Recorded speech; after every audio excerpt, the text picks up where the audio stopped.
2026 онд алгасаж болохгүй шинжлэх ухааны зөвнөлт авраг бүтээл. Монарх төсөл мангасуудын үе эцэст нь үргэлжлэлтэй боллоо. Энэ улирлын хөрөнгө оруулалт 200 сая $200 хүрсэн. Талбайн зураглалч бай, тусгай эффектч бай. Үнэхээр оргил түвшний бүтээл болжээ. Конг болон Годзилла дахин гар нийлнэ. Бурхадтай дүүхээр далайн ёроолын Титаны эсрэг хамт зогсно. Энэ улирал эхнээсээ л хүчтэй цохилтоор нээгдэнэ. Гаусын Арсын булчинлаг залуу замдаа таарснаа хайр найргүй сүтгэж байв. Гол дүр Кит нар дөнгөж дэлхийн гүний ертөнцөөс буцаж ирээд балга ус жууж амжаагүй байтал дахин амь зулбах аялалд гарлаа. Тэд нисдэг тэргэнд суун. Apex компанийн барьсан судалгааны станц. Нүдний өмнө хормын дотор үнсэн товрог болохыг харжээ. Тэгээд бүр өөр нь буцалсан конгийн хажуугаар шүргээд өнгөрөв. Хичнээн хугацаа өнгөрснийг хэн ч мэдсэнгүй. Хико ухаангүй байдлаасаа сэрв. Эргэн тойронд нь хідэн эмч сувлагч зогсож байгааг харлаа. Тэр зөнгөөрөө өрөөнөөс яран гарчгүйлээ. Хонглын төгсгөл дэх том хаалгыг түлхэн нээх хүртлээ. Тэгээд л өөрийгөө хязгааргүй их далайн дунд байгаагаа ойлгов. Араас нь ирсэн дайши тайлбар хийлээ. Энэ бол монарх төслийн далай дээрх 18 дугаар застав. Харин энэ аврах хүлгийн командын өрөөнд монарх байгууллагын гишүүд ам хилээ ололцохгүй ширүүн маргалдаж байв. Учир нь Гаусын арал дээрх байдал бүрэн хяналтаас гарсан байлаа. Зөвхөн конгч биш. Бусад амьтадч учир битүүлгээр галзуурч эхэлжээ. Технологийн удирдах ажилтан тим уурсандаа толгоос ихсэрнэ. Өмнө нь тэд конгтой үргэлж 50 зэрэгцэн оршиж байсан. Хэн нэгэн лав ямар нэг юм хийсэн байж таарна. Арал дээрх амьтдыг хилэгнүүлсэн хэрэг. Тэр үед дээд давхраас хаалга нүдэх ууртай чимээ сонсогдов. Кит нар хэлэх зүйлтэй байсан нь тэр байлаа. Тэд дарга натаас арга буюу эхлээд тэдэнтэй уулзахаар явлаа. Тэр Apex компанийн тусламжийн ачаар л Кит нар дэлхийн гүний ертөнцөөс 9 минут мултарсан гэж шулуухан хэлв. Хикогийн царай тун бараан байлаа. Тэр одоо хүртэл тасаж амжаагүй байв. Газрын гадаргын нүд ирээчлэн электрон төхөөрөмжүүдэд дэлхийн гүний ертөнцид цагийн урсгал өөр учраас Хико тэнд хэдхэн 10 хоног гатсан мэт байсан ч бодит ертөнцид хэдэн 10 жил өнгөрсөн байжээ. Хэрвээ шолноор санамсаргүйгээр дэлхийн гүний ертөнцид орж ирээгүй бол Хико тэнд хэр удаан үлдэх байсныг хэн ч мэдэхгүй. Ганц харамсалтай зүйл нь шол бүгдийг зүгтаалгахын тулд аврах бүхэгээс өөрөө өсрөн гарч дэлхийн гүний ертөнцид үлдсэн явдал байв. Үүнийг бодох бүрд Хикогийн сэтгэл гэмшлэр дүүрнэ. Тэр монарх байгууллагыг хүн хүч хийлгэж дэлхийн гүн рүү очин шолыг аврахыг гуйв. Гэвч натаас тэр дорн байр сууриа илэрхийллээ. Одоо цаг нь биш. Учир нь тэр конгийн үнийн Apex компанийн аврах ажиллагаатай холбоотой байх магадлал өндөр гэж сэжиглэж байв. Хэрвээ дэлхийн гүн рүү орох гарцыг дахин нээвэл ямар үр дагавар гарахыг тэнгэр л мэднэ. Тэгээд ч одоо Гаусын арал үнэхээр самун байна. Бодлогогүйгээр арал дээр бууна гэдэг амиа хорсноос ялгаагүй. Хикогийн сэтгэл улам бүр хөөрч ямар ч зөвлөгөөг огт сонсгоо болов. Аргаа барахдаа тэд түүнд тайвшруулах тариа хийхээс өөр сонголтгүй болов. Хикогийн сэтгэлийн тэнхээ туйлдаа хүртэл шавхагдсан байлаа. Заавал сайн унтаж амрах хэрэгтэй. Кит ганцаараа аав дайштай уулзахаар очив. Сан Францискогийн авраг араатны хэрэг явдлаас хойш энэ үүргээ биелүүлж чаддаггүй аавар сурггүй алга болжээ. Кит эцгээ хаахаар дэлхийн талыг туулан ниссэн юм. Хэрвээ шол замын турш харж хандаагүй бол тэр аль хэдийн амь үрэгдэх байсан биз. Харин одоо шол гинэтга гамшигт өртгөхөд Кит зүгээр хараад сууж явж чадахгүй. Дайш охиноо ганцаараа аюулд оруулахад санаа нь зовж эцэст нь түүнтэй хамт Гаусын арал руу явхаар зөвшөөрөв. Харин өөр нэг газарт ганц хүний өрөөнд Apex компани хариуцсан хүмийг олж уулзав. Тэд одоо судалж байгаа зүйлээ илэн далангүй хэллээ. Авраг араатнуудтай зэрэгцэн орших арга зам аж миг бодлоо өөрчлөн гэж найдаж компанид үргэлжлүүлэн ажиллахыг хүсжээ. Хариуцсан хүний амлсан өчнөө ашиг тусыг сонсоод миг хөмсгөө зангид нь нилээд удаан бодов. Гэвч эцэст нь энэ саналыг татгалзлаа. Үнэн дээр тэр яс махнасаа адил явдал дуртай. Энэ хугацаанд Кит болон бусадтай туулсан гайхалтай явдлууд мид амьдрал ямар сонирхолтойг дахин мэдрүүлсэн юм. Кит Гаусын арал руу нэвтэрч шолыг аврыг гэж санал болгоход тэр бараг огтхон ч эргэлзэлгүй толгой дохин зөвшөөрсөн. Гэхдээ одоо хамгийн түрүүнд шийдэх ёстой зүйл бол энэ далайн застуудаас зүгтэн гарах явдал байв. Мэ юу ч болоогүй мэт хяналтын өрөөнд орж ирэв. Дэлгэцэн дээр Кит нарын дүрс гарч ирэхийг хүлээж байгаад тэр санаатаагаар сүр бадруулж хэрэггүй юм шалгаж эхлэв. Ингэж бүх хугацаанд хариуцсан хүний анхаарлыг өөр дээрээ татлаа. Бүгд аврах завны хяналтын сохор бүсэд амжилттай хүрэхэд Мэ хурдхан очиж тэдэнтэй нэгдэв. Усан онгоцны харуулууд юу болоод байгааг ухаарахаас өмнө нэг хурдны зав Гаусын арал руу сум шиг дахин удлаа. Ямар шалтгаантай нь бүү мэд. Арал орчмыг өтгөн харуул бүрхэн авсан байв. Тэр дотор аимшигт мангас нуугдаж байх шиг Кит нар огт айлгүй шууд дотогш дайран орлоо. Өтгөн мананг нэвтлэх тэр агшинд тэдний өмнө гинэт уудам цэсгэр дүр зураг нээгдэв. Эндхийн байгал үнэхээр үзэсгэлэнтэй. Яг л өөр ертөнцөд ирсэн мэт. Гэвч энэ хосгүй гоо үзэсгэлэнгийн цаана үхэл авчрах аюул нуугдаж байлаа. Кит болон түүний баг Гаусын арал дээр тун саадгүй буу. Тэд хурдны заваа исэн ирэг дээр бэхлээд дараа нь шивүү ширэнгэрөө үргэлжлэн хөдлөлөө. Чихний хажуугаар үе шуудын жиргээ сонсогдно. Бүгд өөрийн мэдлгүй сэрэмжээ сулруулж эхлэв. Гинэт урдаас зүрх зүсэн чарлах дуу хадав. Нэг далавчд гүрүүл урдах модны оройд буулаа. Дайш Кит хоёр өдөөсөө харав. Доторх төгшөөрөнд нүүрэн дээр нь илт бичээстэй байлаа. Гэтэл дараагийн мөчөд хэн санах билээ. Аянган авраг араатын шунган дайрч ирээд модны оройд байсан далавчид гүрүүлийг агшин зуур устгав. Бүгд айсандаа амьсгаач авч зүрхэлсэнгүй. Ой модны цаана нуугдан өөрийн нүдээр харлаа. Аянган авраг араatan газрыг ухаж нэг том ут гаргаж ирв. Гидсээ цатгасныхаа дараас далавчаа дэлгэн нисэн одлоо. Хідүүлээ зэрэг шахам санаа амрав. Энэ ширэнг ямар аимшигтайг тэд дахин ясмахаараа ойлголоо. Гэвч түн удалгүй тэд ухаарсан юм. Өмнө туулсан аюул гэдэг үнэндээ юу ч биш байжээ.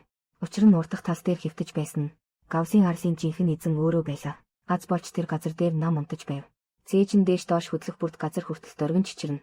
Хідүүлээ амьсгаагаа даран сэм тойрч гарахаар шийдэв. Гэтэл ми санамсаргүйгээр хатсан мөчөр гიშгэж хугалчихлаа. Цангинсан тэр чимээ эзгүй талд зуурайтан тархав. Бүгд хормын дотор байрандаа хөшиж орхив. Азар конг сэрээгүй байлаа. Аян нүргэлэх мэт гурхрах чимээ үргэлж ирсээр. Гэвч тэд амьсгаа авах завч болсонгүй. Асар том алга гинэт буугаад ирэв. Хідүүлээ айсандаа царайн цонхижээ. Гэтэл Кэт огт гимтэлгүй. Хурууныхан завсраар гарч ирэх нь тэр. Учир нь конг зүгээр л нөгөө тийшээ хөрвөөсөн байжээ. Харин тэр үед далайн дээрх заставт Хикогүн нойрноосоо аль хэдийн сэрсэн байлаа. Тэр хайхрамжгүйхэн хяналтын өрөөнд орж ирэв. Дэлгэц дүүрэн холограм төхөөрөмж автомат багжуудыг хараад Хикогийн нүдэнд гайхшрал дүүрв. Ердөө хэдхэн 10 жилийн дотор хүний технологи ийм хэмжээнд хүрнэ гэж санаанд ч оронгүй. Өтгөн сахас тийм яаран тайлбар нэмж хэлв. Эдгээр технологи зөвхөн өгөгдөл цуглуулж боловсруулж чадна. Харин жинхэнэ шийдвэр гаргахад Хико шиг өргөн мэдлэгтэй. Ариун туршлагатай удирдагч хэрэгтэй хിവэр. Гэвч Хикогийн бодол тэр үед ганцхан зүйл дээр төвлөрч байлаа. Шолыг яаж аврах вэ? Хэрвээ ийм илрүүлэх төхөөрөмжтэй бол тэд аратнуудаас зайлсхийж чадна. Тэгээд Гавсын арал дээрх заставын бааз руу буцаж очих боломжтой. Гэвч Натал эрсдэл хүлээхийг огт зөвшөөрсөнгүй. Тэр уржигдрийн шүн болсон дайралтын бичлэгийг нээв. Ийм авраг амьтны өмнө баазын хамгаалагчид үнэхээр ганц цохилт даахгүй байлаа. Тэр үед Хико анзаарсан нь дүрсэн доторх нэг жижигхэн нарийн зүйл байв. Бичлэгийг зогсоож кадр царцаахад бүгд харанхуй буланд нэгэн хачин амтан хөвтөж байхыг олж харав. Хико түүнийг газрын гүний ертөнцөөс ирснийг шууд танилаа. Уржигдар орон зайн гарц нэгдэх үед дагаж орж ирсэн бололтой. Харин конг нутаг дэвсгэрээ маш хүчтэй хамгаалах зүйтэй. Магадгүй энэ түүнийг гинэт галзуурах шалтгаан болсон байх. Тэр үед нэг ажилтан ирж мэдээлв. Тэд тавцан дээр байсан аврах завь алга болсныг илрүүлжээ. Бас Кэт нарч ор сурггүй алга болсон байлаа. Натал тэднийг Гавсын арал руу явсан гарцаагүй гэж дүгнэв. Харин тэр үед Кэт нар урд шүн конгийн дайрсан заставт аль хэдийн хурч ирсэн байв. Энтхийн бүх багаж төхөөрөмж бүрэн эвдэрчээ. Азар хүн тээвэрлэх бөмбөг бүхийг зөвхөн баг зэрэг илэгдсэн байлаа. Хажуугийн гамд уурайгч гимтээгүй байв. Гагцхүү удаан хугацаанд ашиглаагүйгээс цэнэг нь дуусчээ. Дахин цэнэглэж байж л асаах боломжтой. Бүгд цаг алдхаас имэв. Тэгээд хоёр хэсэг болж хуваагдсан шилжилтийн машиныг аль болох хурдан засгаар шийдлээ. Дайш охинтойгоо багаж төхөөрөмжийг шалгав. Харин Таро найз бүсгүй мэтэгээ хамт цахилгааны өрөө рүү гүйж очин эрчим хүчийг дахин асаахаар болов. Гинэт бөөн цахилгаан оч үсрлээ. Сүүдэр дундаас чих сэртхийлэм чарлаан сонсогдов. Тэр хоёр хуваарлах шүүгээний ард нуугдав. Гэтэл үнэхээр нэг аврах том харах өсрөн гарч ирэхийг харав. Ми айсандаа замаа харалгүй хар хурдаараа зогтов. Мангас түүнийг бараг гүйцэх гэж байтал. Шийдвэрлэх мөчөд Таро сэрээд ачигчтай дахин гарч ирлээ. Аврах харах хананд шахагдаад удалгүй тагчиг болов. Тароми хоёр айдас нь арилаагүй хിവэр цахилгааны өрөөнөөс гарч ирэв. Харин Гавсын арлын гадна талд монарх байгууллагын нисдэг тэрэгнүүд өтгөн манан дундуур хурдтай шурган орлоо. Удалгүй тэд хурж ирэв. Кэтийн байсан заставын балгас дээр тэд энд ирсэн зорилго нь дамжуулах гарц нэгдхийг зогсоох явдал байлаа. Хэрвээ газрын гүний ямар нэг амтан дахин газрын гадарга дээр гарч ирвэл ямар гамшиг дагуулахыг хинч таамаглаж чадахгүй. Кэтийн санаанд шол олон удаа амиа үл хайрлан аварч байсан дүр зураг жирэлцэн өнгөрөв. Түүний харц гинэт эрс шийдэмгий болов. Тэр бүгдийн эсэргүүцлийг үл тоон орон зайн дамжуулах төхөөрөмжийг шийдэмгий асаалаа. Хүчтэй энергийн долгион дөрвөн зүгт тархав. Гүн нойрсож байсан конг огцом толгоогоо өргөлөө. Харин холгүй байсан бөмбөлөг бүхийг хүчээр дамжуулах гарц руу сорогдон оржээ. Энэ үед газрын гүний ертөнцид шол газар хэвтэж байв. Толгой дээр хитгээд солонгорсон үзэгдлийг ширтэн. Доторх айдас нь улам бүр нэмэгдэнэ. Би энэ хараал идсэн газарт үрд гацхан гэж үү. Тэр эхлээд нэг газар олж хонохоор шийдэв. Гэтэл урдах замыг нь аврах зэрлэг гахаа хаачсан байлаа. Шол байрандаа зогсоод амьсгаагаа даран төвлөрөв. Баруун гараараа хутгаа аажуухан сууллаа. Яг тэр бүхнээ дайчлан тулалдах гэж байх мөчид толгой дээрх тэнгэрийг нүд гэлбэм цагаан гэрэл цуулан нээв. Зэрлэг гахаа мангас хормын дотор сурггүй цогтлаа. Шол алсад бөмбөлөг бүхээг өндөр дээрээс унаж ирэхийг харлаа. Хамтрагчдийнх нь аврал ирснийг тэр ойлгов. Тэр унсан зүг рүү хамаг хурдаараа давхлаа. Гэвч хитгэн алхамгүйгээд л зогсов. Асар том уул нүдний өмнө хурдтай нуран унаж байлаа. Үргэсэн шавчнуудын бөөн сүрэг энэ зүг рүү бөөгнөн ирж байв. Шол дотроо хараал урсгав. Тэгээд бөмбөлөг бүхээгийн дэргэд сум шиг гүйж очлоо. Дотогш шургах гэж байх яг тэр мөчид асад нурч буй уулын дундаас аврах тэмтрүүлст мангас ис гарч ирэхийг харав. Шол гүнзгий амьсгаа аваад дотогш шургах гэсэн жижиг шавчнуудыг нудрагаараа хүчтэй цохимхөө. Битүүмжлэх тагийг тас төвцсний дараа тэр даруй хөдөлгүүрийг асаав. Бөмбөлөг бүхээг ямар нэг дуудлага сонссон мэт гэрлийн багнан гарц руу хурдлан нислээ. Гэвч хэний ч төсөөлөөгүй зүйл болов.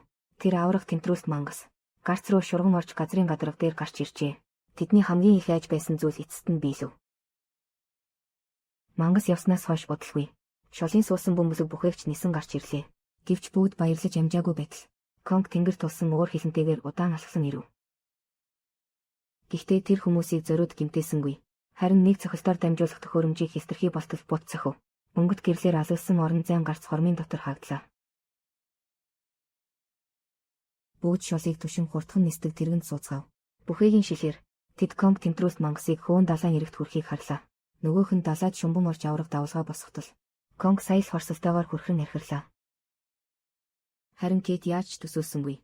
Өөрөө орон зайн гарцыг нээснэ. Ийм аимшигт мангасыг сулна гэж. Хикогийн харц бүрч их төгшүүрээр дүүрв. Тэмтрүүлст мангасын жигтэй төрх. Түүнд 1957 оны тэр адал явдлыг санууллаа. Тэр үед Хико Бизи Шол 3-1 баг байв. Тэд Титаны авраг аратнуудын уул мөрийг даган. Тэд мөр хөөсөөр жилийн өмнөд тэнгисийн бүсэд хүрчээ. Далайн хэргийн архивын тэмдэглэлээр бол энд хачирхалтай эргүүлэг байнга гардаг аж. Бас авраг далайн амтан харсан гэх мэдээнүүд ч бий. Тэдний энэ удаагийн зорилго домогт гардаг авраг далайн мангасыг олох явдал байлаа. Шүн буухын өмнөхөн гуруулаа нэгэн арлын тосгонд ирэв. Толгой дээгүүр нь буун шууд нисэн өнгөрхийг хараад тэдний сэтгэлд зэрэгцэн муу ёрын зүн төрлөө.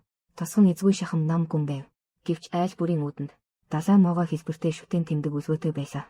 Тосгоных нь тэднийг тун сэрэмжтэй ширтэн. Яг л тэнгэр газар донсолгон нууц хамгаалж байгаа мэт. Талбайн голд ихэд эртний төрхтэй чулуун тавцсан байв. Асаг цоог сэлбэрийн завсарт хатсан цусны мөр хүртэл үлджээ. Били зөвхөн сайн талаас нь таамаглахаас өөр аргагүй болов. Энэ нь тосгоныхон загсны олзоо цэвэрлдэг газар байх гэж боджээ. Гуруула тосгоны цорын ганц бааранд орлоо. Урд нь шүүгэлдэж байсан танхим хоромхон зуур чимээгүй болов. Харин Билигийн харц дам нуруунд дээр хямдны чихмэлт өөрийн ирэхгүй татагдав. Тэр зураг авч тэмдэглэж үлдээх гэсэн ч тосгоны хүн ширүүнээр тасалдуулчихв. Мөргөлдөн яг дэгтчихгээд байтал баарны эзэгтэй цагийг нь олж дуугарч зогсоолоо. Та нар асуудал тарих гэж ирээгүй бидтэй. Тийм. Шолнаар сэтгэлээ барьж аваад сууцгаав. Гэхдээ нүд нь нөгөө хачин амтнаас огт салсангүй. Энэ тосгон бүхэлдээ чихүүдс дөрүүлэн хачин байлаа.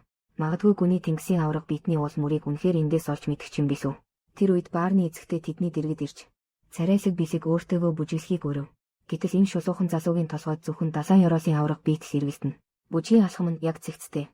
Харин ам нь далайн мангасын тухай сэжүүр асуусаар байлаа. Эзэгтэй илэн далангүй хэлэхдээ эндхийн тосгоныхон далайн мангасыг үргэлж бурхан мэт шүтэж ирсэн гэв. Тэд өчүүхэн ч мэдээлэл задруулахгүй. Тэр Бизи нарын хүмүүст эндээс аль болох хурдан явахыг зөвлөв. Гэвч хинэн ч хөдөлж өгөхгүйг хараад эзэгтэй тэдэнд нэг зүйл үзүүлэхээр шийдэв. Түүнийг харуул бодлоо гарцаагүй өөрчлөн гэжээ. Удалгүй тэд нэгэн агуйд хурч ирэв. Хэд хэдэн тахир замаар орсны дараа агуйн хамгийн гүн хэсгийн хадны ханан дээр олон тооны ханын зураг олж харлаа. Эзэгтэй хэлэхдээ тосгоныхон жилийн турш залбирсаар ирсэн. Өөрсдийн далайн бурхныг эргэн ирэхийг хүлээхийн тулд гин. Хико тэдний дундах нэг хөргийг анзаарлаа. Тэр нь аврах тэмтрүүлст мангас байв. Тэгэхэд тэр гинэт ухаарав. Кэтийн сулсан титан аврах биет тосгоныхны мөргөн шүтдэг далайн бурхан байсан юм биш биз. Конг хуурай газарт маргаангүй хаан мөн. Гэхдээ тулааны талбарыг далай руу шилжүүлбэл энэ тэмтрүүлст мангасын өмнө бараг гар мухардах байх. Ингээд энэ бол мангасын өв. Хоёрдугаар улирлын эхний ангийн үйл явдал байлаа. Энэ цувралын төсөв үнэхээр хангалттай бололтой. Мангасын хэмжээч илт нэмэгдсэн байна. Цаашдаа улам хүчтэй үргэлжлээсэй гэж найдая. Үзэгчдэд бүр илүү гайхалтай харааны мэдрэмж өгөх болтугай. Өмнөх улирлын үйл явдлыг сайн санахгүй байгаа үзэгч найзууд бичлэгийн төгсгөлд байгаа чиглүүлэх холбоосыг дарж болно. Ачигийн нэг амьсгаагаар тайлбарласан хэсэг та нарыг огт гонсойлохгүй.